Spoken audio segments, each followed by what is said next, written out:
Hello भाई, कैसे हो? मोदी नहीं, लोधी गार्डन है। और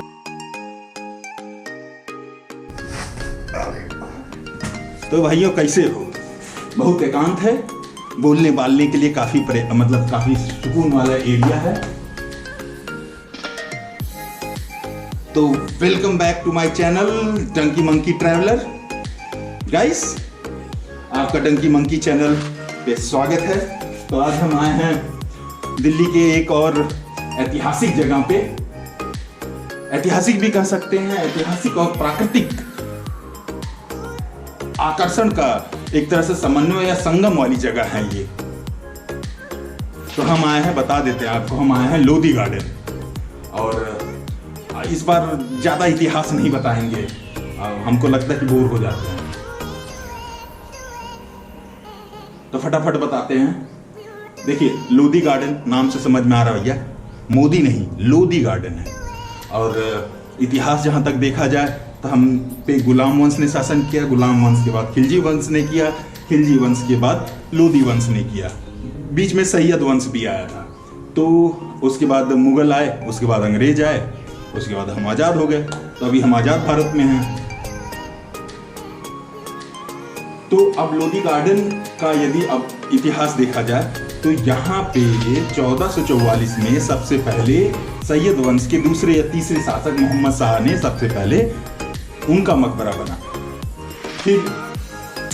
फिर उसके बाद जो शासक आया वो पता नहीं अपने दोनों सालों को यहाँ पे शासन दे के चला गया, बदायूं। और उसके बाद बहलूल लोधी ने 1451 में हमला करके कब्जा कर लिया, मतलब जीत गया। उसके बाद आ गया लोधी वंश। तो लोधी वंश का यहाँ पे सिकंदर लोधी का मकबरा है, सिकंदर लोधी के परिजनों का मकबरा है, एक मस्जिद है, एक बड़ा गुंबद है और एक शीश गुंबद है। शीश मतलब शीशा, क्योंकि उसके टाइल्स इतने चमकदार थे उस समय कि वो शीशे की तरह चमकता था, इसलिए शीश गुंबद। फिर 1936 में नहीं, फिर बीच में अकबर ने यहाँ पे एक अठपुला बनाया, मतलब एक नाला था उस पर पुल बनाया जिसमें 8 स्तंभ है, जिसकी वजह से वो अठपुला के नाम से जाना जाता है। अब मुगल के बाद फिर अंग्रेज। 1936 में वेलिंगटन पार्क इसको कहा जाता था। 1936 में, क्योंकि वेलिंग उस समय जो भी वायसराय थी उनकी पत्नी थी या गर्लफ्रेंड थी, व्हाटएवर सो, तो उन्होंने यहाँ अगल बगल गांव हुआ करता था, तो इसको मतलब गांव को हटा उठा के इन्होंने यहाँ पे गार्डन बनवाया। तो तब उसका नाम था, जब तक भारत अंग्रेजों के शासन में था तब तक इसका नाम वेलिंगटन पार्क था। फिर भारत आजाद हुआ, फिर लोधी गार्डन, लोधी उद्यान के नाम से ये विख्यात है। तो यदि आपको यहाँ पे आना है, पहले शुरुआत में ही ज्ञान दे रहे हैं, बाद में घुमा देंगे। तो यदि आपको यहाँ पे आना है तो आप जोरबाग मेट्रो स्टेशन उतर सकते हैं या खान मार्केट उतर सकते हैं। इस पार्क की जो देख रेख करती है वो एनडीएमसी करती है, नई क्या बोलते हैं, नगर पालिका दिल्ली। और ये सारे जो मॉन्यूमेंट हैं ये डिपार्टमेंट ऑफ आर्कियोलॉजी, मतलब पुरातत्व विभाग इसकी मतलब देख रेख करता है। तो अभी हम जहाँ पे हैं ये मस्जिद और बाग की 4 दीवारी एवं प्रवेश द्वार, ये प्रवेश द्वार है, मतलब सिंपल सा देखा जाए तो ये प्रवेश द्वार है। ये मस्जिद जो मैंने बताया था कि सिकंदर लोधी के समय जो मस्जिद बनाया गया था उसका प्रवेश द्वार है। आइए प्रवेश करते हैं।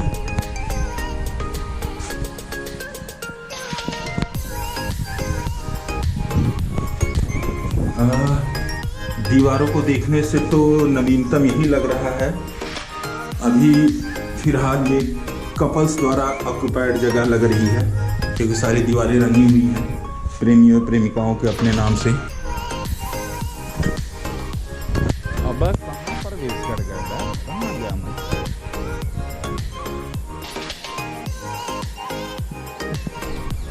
चलिए इसके ऊपर चढ़ते हैं। जब बंद नहीं है तो अलाउड ही होगा चढ़ना।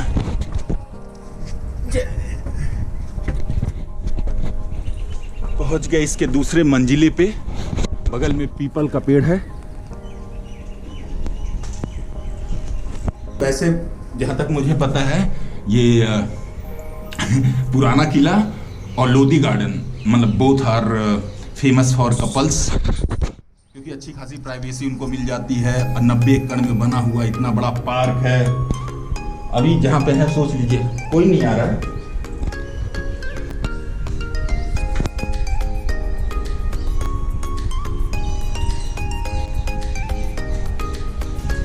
चलिए इस ऊंचाई से चलते हैं।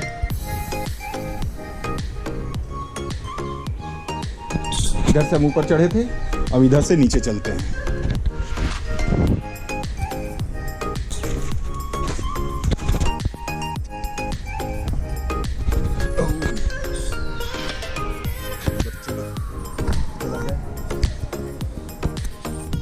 वैसे अब मैं जहां जाने लगा हूं एक भी जगह छोड़ता नहीं, पूरा एरिया ही कूद मारता हूं।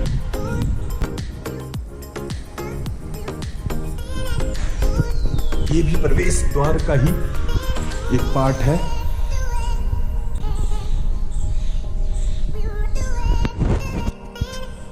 चलिए चलते हैं, यहां से बढ़ते हैं आगे।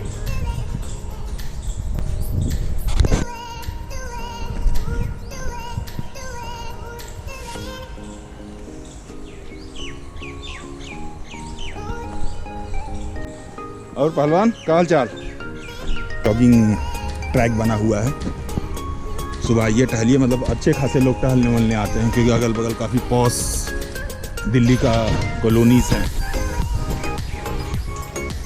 जैसा मैं बोल रहा था ना कि बर्ड्स इन लोधी गार्डन, तो यहाँ पे अच्छे खासे बर्ड्स भी हैं।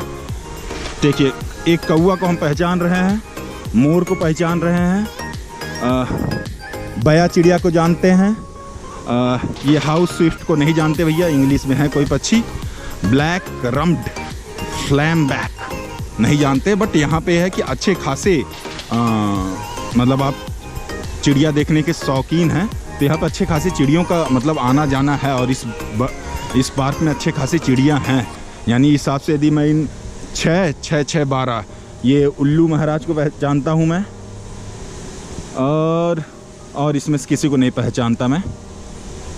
इनको पहचानता मतलब इनको जानता हूँ, ऐसे नाम नहीं पता मेरे को, मगर अभी पता चल रहा है जंगली बैबलर, कुकुइस, कोयल। ओके, तो जैसे ये देखिए लोधी गार्डन में एक छोटा सा झील भी है, जहाँ पे आप छोटी बत्तखें पाएंगी, रंग बिरंगे, एक वाइट कलर का, एक रंग बिरंगा है, एक ब्लैक है, सब अपने फर को साफ कर रहे हैं।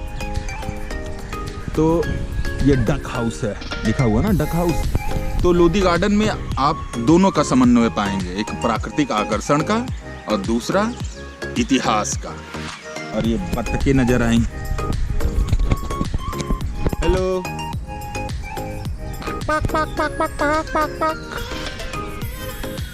दे are busy to cleaning their body. तो जहाँ तक झील की बात की जाए तो झील ये है,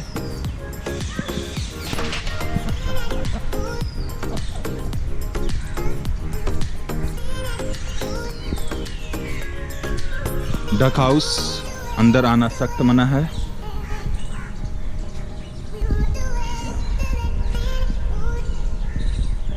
चलिए झील का अवलोकन करने के बाद यहाँ से निकलते हैं और ऐतिहासिक जो बाकी सारी चीज़ें जुड़ी हैं आपको दिखाते हैं। हेलो,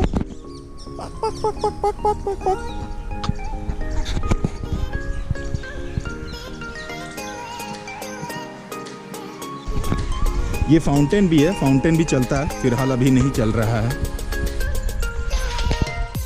वहाँ सारी बत्तखें हैं, यहाँ तीनों बत्तखें हैं, ये सारे तैर रहे हैं। और वो तीनों बत्तख नहीं है, एक ब्लैक बकुला लग रहा है।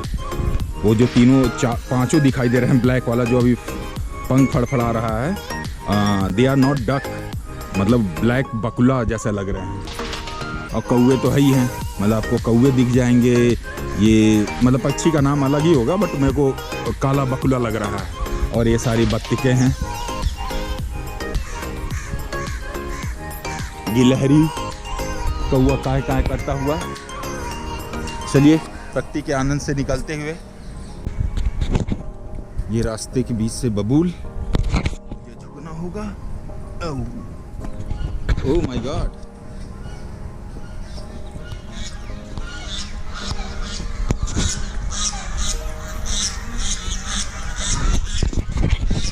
बत्तख एंड ओनली बत्तख।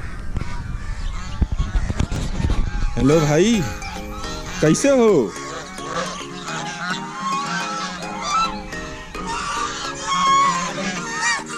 अरे यार, ये तो डरते भी नहीं है।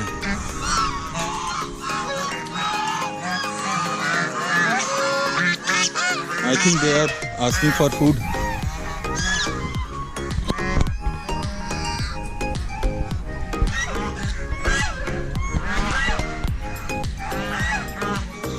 यहाँ भी एक फाउंटेन है।